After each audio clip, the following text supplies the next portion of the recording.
A Biblioteca Nacional do Brasil é a 8ª Biblioteca Nacional do mundo e a maior biblioteca da América Latina, segundo a Unesco. O acervo é calculado em 9 milhões de itens.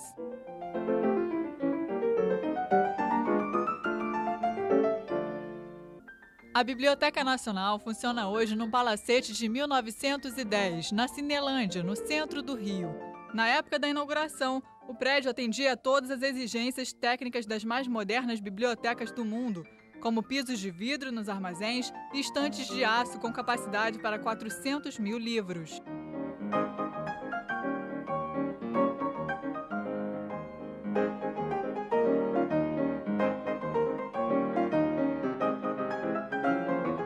O guia Dário de Oliveira trabalha há anos na coordenação de visitas guiadas à biblioteca.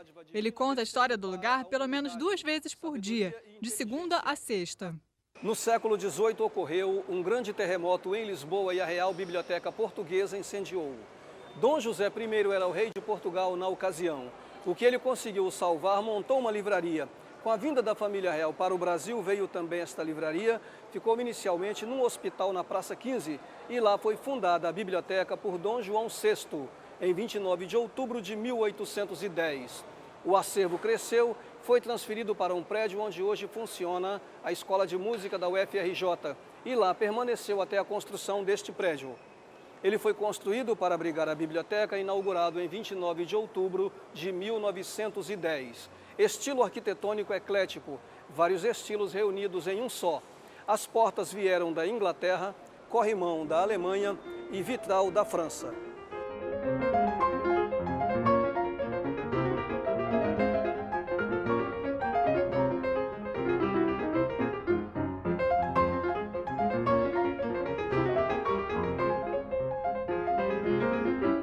Esse relevo é denominado a violência associada à ignorância.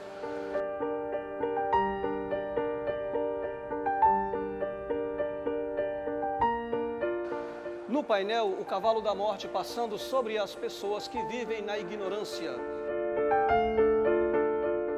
As pessoas representam, da direita para a esquerda, a desolação, a morte e o desespero. As pedras, os obstáculos da vida para quem vive na ignorância.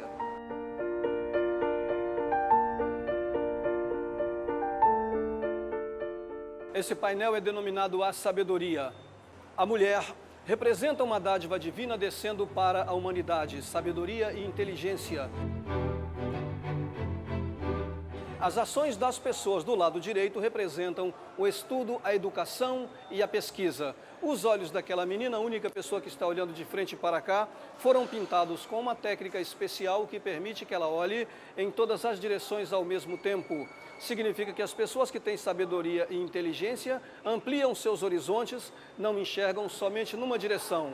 Essa técnica foi usada pela primeira vez pelo Leonardo da Vinci no quadro da Mona Lisa. Um pouco mais embaixo, um relevo onde as pessoas estão se ajudando. É a solidariedade associada à sabedoria. O relevo de autoria de Ellen Biddle, mulher do George Biddle, autor do painel. Todo o conjunto de 1942.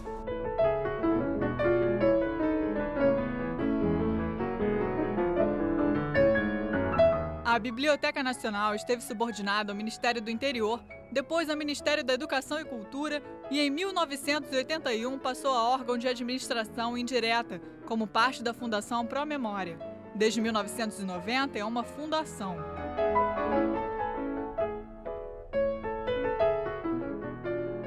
Existe uma lei no Brasil chamada Lei do Depósito Legal, que determina que as editoras mandem para a Biblioteca Nacional, no mínimo, um exemplar de tudo que é impresso.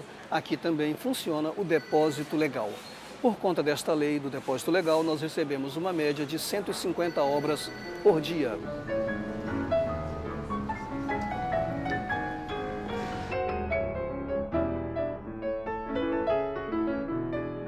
Além do crescente acervo de obras contemporâneas, por força da lei, a biblioteca incorporou ao longo dos anos outras bibliotecas e coleções particulares, como a do bibliófilo Barbosa Machado, a do Conde da Barca, o arquivo da Casa dos Contos de Ouro Preto e a Biblioteca Musical Abraão de Carvalho, com 17.000 peças.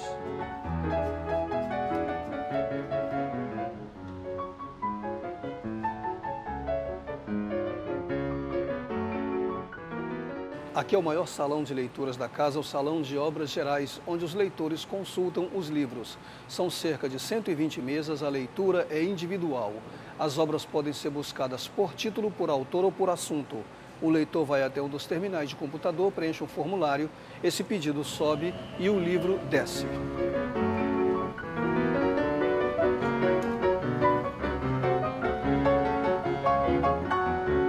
Aqui na Biblioteca Nacional, diferentemente das demais bibliotecas, os livros são armazenados por tamanho, não por assunto. Temos aqui a descrição miscelânea, significa que temos vários livros dentro de uma só encadernação. Essa numeração aqui corresponde ao seguinte: o número 1 corresponde ao andar, são 6 andares de estantes. O número 206 corresponde à estante número 206. O número 2 corresponde à prateleira número 2 da estante 206. E o número 14, a posição do livro na prateleira, conforme pode ser constatado aqui nesta ordem.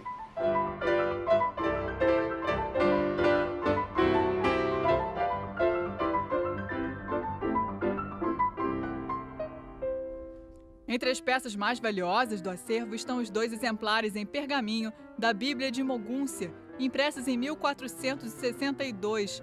É o primeiro impresso que contém data, lugar de impressão e nome do impressor. O mais antigo manuscrito da biblioteca é um exemplar em pergaminho com textos em grego dos 4 evangelhos, que os especialistas estimam ser do século XI ou XII.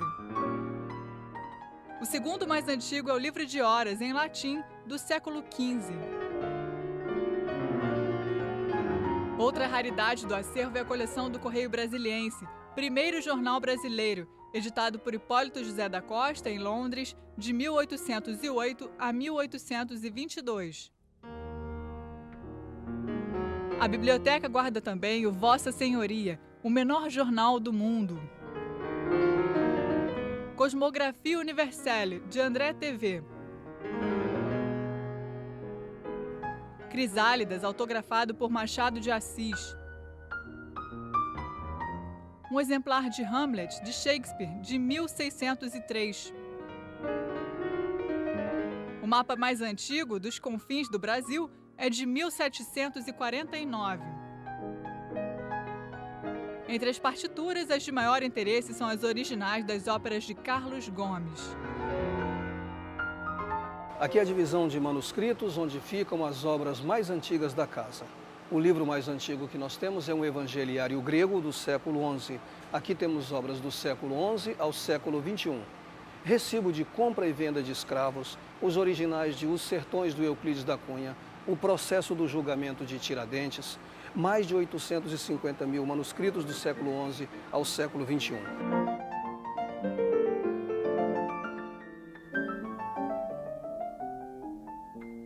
Lá em cima ficam jornais, revistas, coleções e almanaques. A Biblioteca Nacional tem jornais desde 1808. Os mais recentes podem ser manuseados e os mais antigos microfilmados.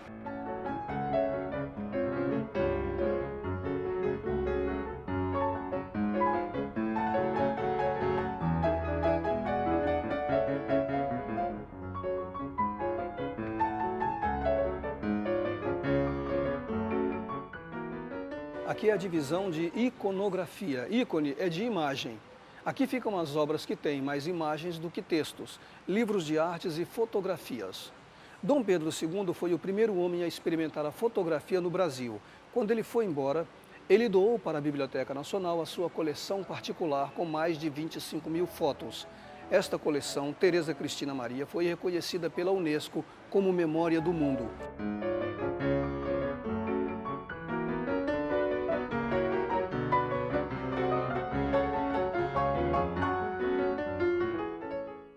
Hoje é possível consultar todo esse tesouro também pela internet. O acervo vem sendo digitalizado e é parte da World Digital Library e da Rede da Memória Virtual Brasileira. A digitalização começou em 2003, fora da biblioteca.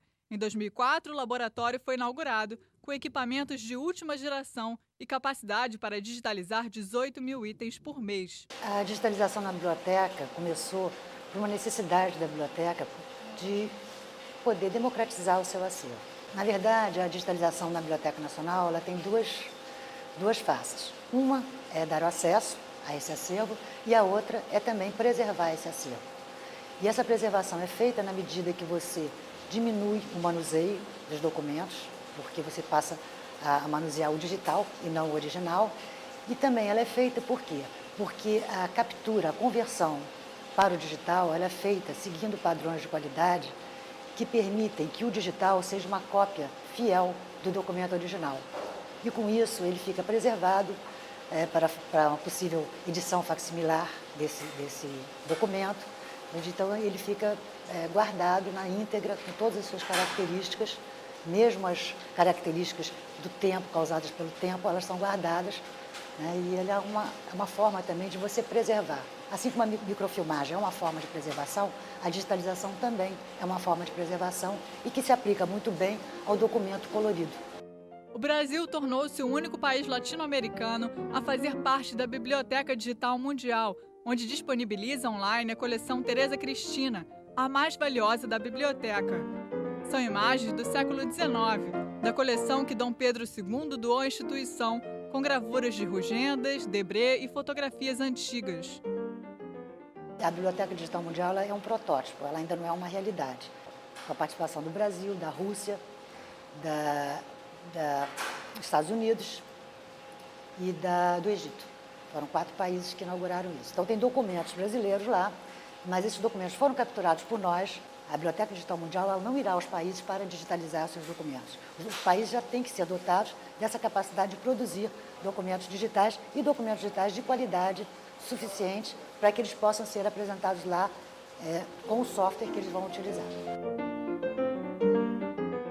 A Biblioteca Nacional já tinha um projeto em conjunto com a Library of Congress, que é a Biblioteca Nacional dos Estados Unidos. Esse convênio que nós tínhamos fazia parte de um programa que a Biblioteca do Congresso tem com vários países do mundo, que é o programa Global Gateway, onde a Biblioteca do Congresso cria portais com o Brasil, com a França, com a Rússia, onde são exibidos documentos pertencentes à Biblioteca Nacional do Brasil e pertencentes à Biblioteca do Congresso.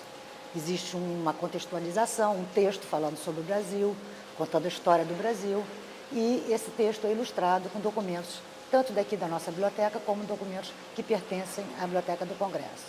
Nós já fechamos, já com ele já está lançada a parte de história do Brasil. E agora isso tudo em português e inglês. O próximo passo será o tema da biodiversidade. Outro projeto pretende viabilizar o acesso ao acervo de outras bibliotecas e instituições através do site da Biblioteca Nacional. Nós estamos implantando isso, ainda está em fase embrionária, que é uma maneira da Biblioteca Nacional, através do portal da Biblioteca Nacional, você acessar bibliotecas digitais de todo o mundo. Então você vai através de uma única interface de busca, através de uma formulação de busca, por exemplo, você digita Brasil, e você acessa a Biblioteca Digital de Portugal, a Biblioteca da Califórnia, Digital da Califórnia, a Biblioteca a nossa, né? A Biblioteca Miguel de Cervantes, na Espanha. Você pode acessar simultaneamente diversas bibliotecas. Nós já temos isso em funcionamento com a Biblioteca Cervantes, Digital Cervantes, com a Biblioteca California Digital Library, com a Biblioteca do Congresso, com a British Library e com a Biblioteca Nacional de Portugal, Digital de Portugal. Outra iniciativa bem-sucedida é a Rede da Memória Virtual Brasileira. Ele é um projeto que pretende reunir vários parceiros, várias instituições parceiras no Brasil e todos contribuem com textos sobre o Brasil. Pode ser história, literatura, arte, enfim, esses textos são escritos por professores e são ilustrados com documentos, tanto da Biblioteca Nacional como das instituições parceiras. Por exemplo, você pode ver no site que tem dos parceiros é a Fundação Oscar Niemeyer. A Biblioteca Nacional foi a Fundação Oscar Niemeyer, digitalizou as plantas e publicou na internet. Essas plantas estão disponíveis na internet para você pesquisar. E o futuro é a Biblioteca Nacional se tornar um grande repositório, não só do seu acervo, mas do acervo de todo o país, do acervo de uma forma virtual. Ela vai ser um repositório virtual da memória brasileira.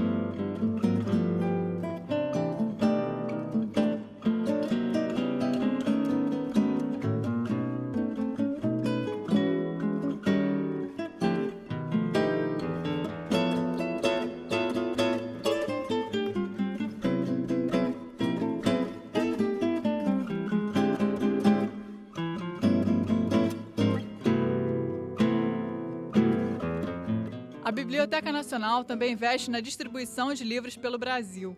Nos últimos anos, a Fundação montou e equipou centenas de bibliotecas país afora. Nós implantamos 404 bibliotecas novas no país, que são das tarefas da biblioteca. Municípios que não têm biblioteca. Agora acabamos de fazer uma compra de mais 300 bibliotecas novas. A missão básica da biblioteca é preservar e transmitir a memória que se tem da nação.